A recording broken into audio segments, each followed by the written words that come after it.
So Steelers, man, Mason Rudolph, Ben Roethlisberger out for the year, maybe done. Yeah, do you think it's time to throw the towel in, the terrible towels in for the Steelers right now? I don't think they're going to do that.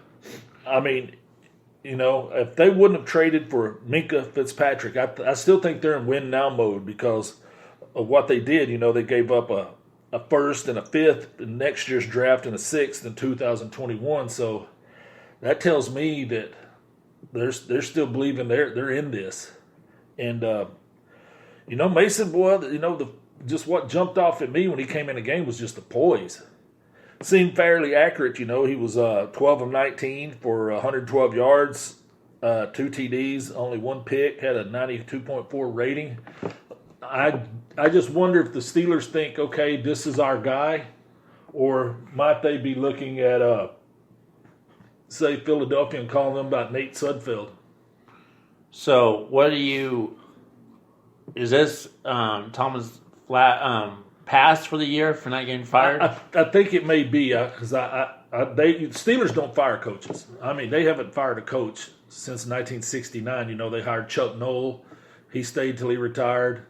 And then Bill Cowher stayed till he retired, and then Tomlin, here he is. I definitely think he was on the hot seat.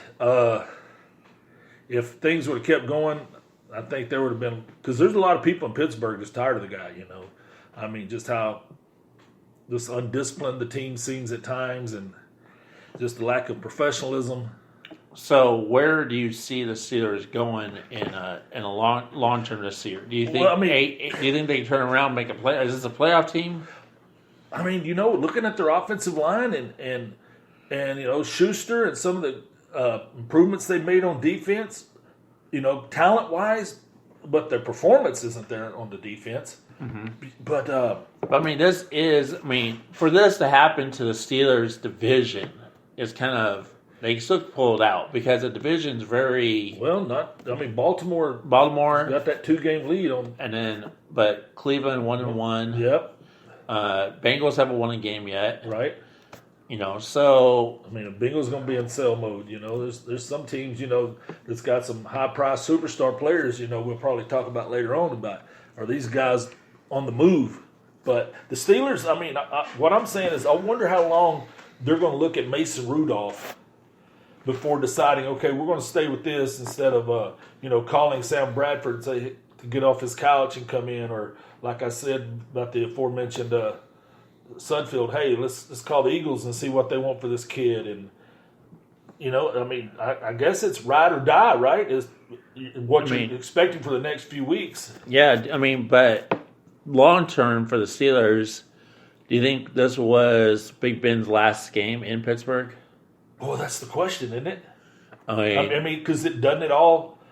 Because in the past he has gotten a beat down every year. To me, he just looked out of shape this year. He just looked like he was 20 pounds heavier. But I think a lot of his future depends on how Mason Rudolph looks. Because if Mason Rudolph goes on and has a great year, they may decide, okay, we don't need this contract anymore. We can buy this boy out and get him out of here and start. We got young running back Connor. We got Schuster, who's young. We got the quarterback. Maybe they just decide, let's go, instead of keeping him around an extra year or two. I mean, hypothetically, where do you see if they did cut him, if they did release him, where do you see Big Ben going? Nowhere. Nowhere. You think he would just retire? I mean, at his age, yeah. I mean, it's kind of a black eye. Pittsburgh has a way of sheltering guys that are bad, actors or bad past or whatever. Like a lot of the stuff come to light about Antonio Brown. Well, they kept all that stuff in house. A lot of people didn't know about it. They did. Mm-hmm. Seemed like everybody around there knew. But it's kind of like a dark little secret that the Pittsburgh kind of knew, but they didn't want to open the Pandora box on. They keep that stuff in house and don't let it out. And so I don't know. I mean, it's going to be fun to watch Mason Rudolph and see what he has. I mean, You know, he was prolific at Oklahoma State. The kid could just light up a scoreboard like a pinball machine. If he can continue to stay poised and keep growing, you know, offensive line's got to do a better job too, because, you know, Connor, like, where's the running game? You know, with the Castro and Pouncey and those boys, like, hey, we need to get this running game going here. We got some big-time money men on this offensive line, and this was like one of the 3 best offensive lines in football last year, and so far they are underperforming. So they need to get on the ball. Now, here's an interesting if. This is all big ifs. If Eli Manning gets released, if Big Ben's gone, those would be 2 marquee quarterbacks. Two-time Super Bowl champs, right? Yes. But they're on the wrong side of 30. Like I said, Ben just didn't look in shape, man. He just looked terrible. Eli, you know, he's had a good work ethic. Like we talked earlier, I think best place for Eli is down in Jacksonville. Ben, I don't know. I don't know who wants to take that on, you know, because he's going to be the alpha male, and he's going to want to run his offense and call the plays. That's going to be tough for somebody to be able to harness him and get him to buy in when he's used to doing his own thing. The thing is, Big Ben's had a lot of offensive coordinators in his career. Probably the most I can remember having. He seemed to do the best under Bruce Arians. Yes. And you think maybe Bruce gives him a call, because if Jameis doesn't get any better, maybe they go to the draft or something, and maybe Bruce Arians calls Big Ben to come down to Tampa and like, hey, you know, you had your best years under me. Come down here and let's show these boys. And plus, who wouldn't want to go live down there in that sunny climate, you know, instead of brutal winters up there? I mean, that might give him a rebirth. Who knows? But it's all speculation at this point. Of course. We're still talking. But where do you see the Steelers ending up this year? I don't know. 8-8? I can't tell till I see this kid. I got to see how he plays. I mean, I'm not Nostradamus on this one, man. I just have not seen enough of Mason Rudolph to know what he is. But even before the injury, the Steelers were underperforming. Oh yeah, they were. They lost by 30 to the Patriots on a Sunday night game, televised. Everyone saw how bad you played. Yep. I mean, I was looking at Big Ben's passes, and the balls were going low. He wasn't like you're right. He had been in pain, but he just looked just fat. And the thing is, like, his injury wasn't like he hit a play. He threw the ball. Yeah, and no one was even near him. Yeah, that's what happens to an ulnar nerve. You know, when the ligament there tears. I mean, it's just like a baseball. That's a baseball injury. Matter of fact, I don't think I've ever heard of an NFL quarterback tearing. You know. So do you think it's borderline Tommy John? Oh, it's definitely going to be Tommy John, I believe. But, you know, baseball, it's a year and a half to come back from that. But the throwing motion is different throwing a baseball than throwing a football. But football is a lot heavier. Mm-hmm. And you don't throw as hard as you can. So do you think the recovery time is still don't I don't know, because I've never seen it. I've never seen it in an NFL quarterback before, so I have no idea on this one. So you're... See how we do on. I mean, who the Steelers have this week? Who do they play? I don't even know. I didn't see it. You know, Jim, actually, I believe they're going to 49ers. And I believe the 49ers are undefeated, so it definitely will be a great rivalry match. But it's going to be interesting to see how they do. I mean, the 49ers look really good. I mean, that whole NFC West division is just dominant. You know, we got three teams. Almost all the teams. Cardinals are dominant. Yeah. But the Steelers, that doesn't get any easier for them. I mean, Patriots, Seahawks, Niners. I mean, they haven't got to play a cupcake yet. So we'll see how this week works out for the Steelers, and maybe they'll get their first win this weekend in San Francisco.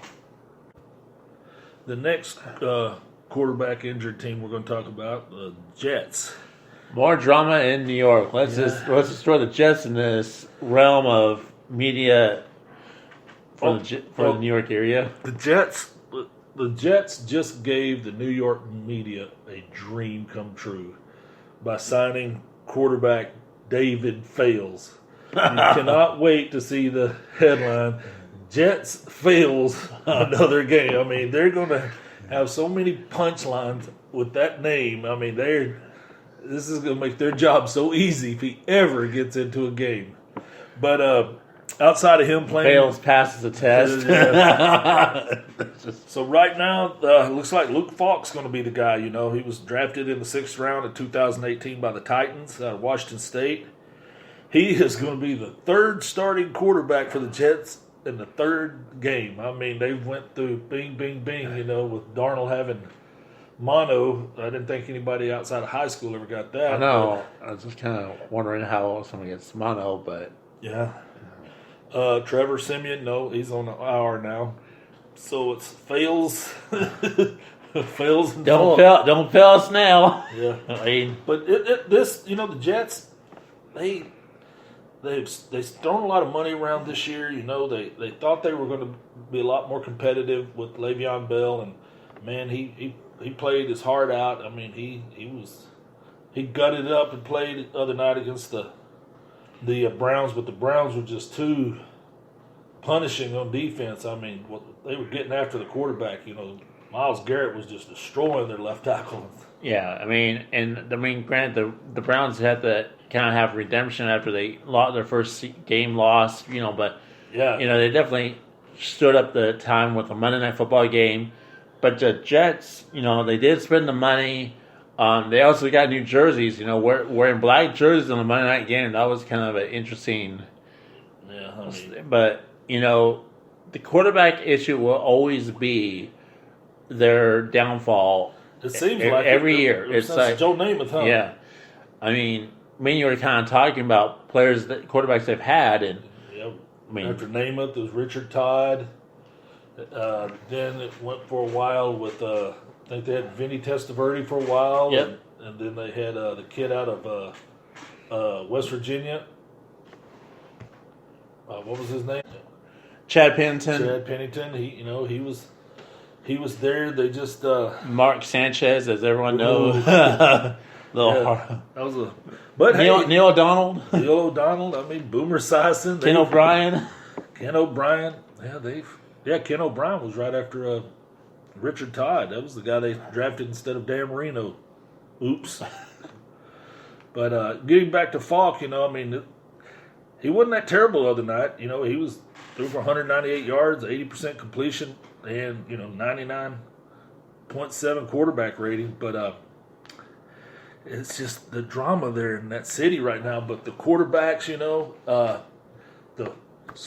the sports talk radio and all the bloggers and stuff, you know, they're just having so much to write about with the quarterback situations for the Jets and the Giants, and that being the media capital of the world, these boys better not pick up papers or turn on the radio or do anything on Facebook. That's all they're going to see is how underwhelming they are, or as Parcells said, if they're doing good, don't eat the cheese. Yep. So, but yeah, there's a lot of quarterback movement going on in this. Only in week 2. I mean, 2 weeks, and I mean things are shaking up. Teams having to take a different approach, and the course that was plotted is not going to be the one they're going to actually take. So. Drama in the Big Apple. So wait for week 3 of NFL. See what happens. Hopefully no other quarterbacks get injured this week.